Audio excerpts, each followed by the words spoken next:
คือเก่าเลยพี่น้องคนเฮาอยากอีหยังกินอันนั้น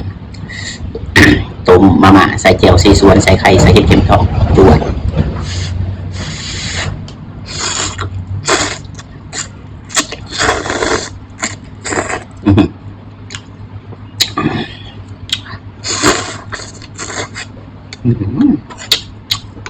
แซ่บๆพี่น้องเลย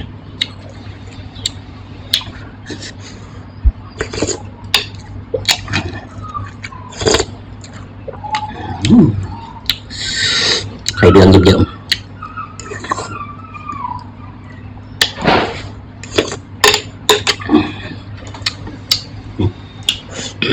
มาพี่น้องมา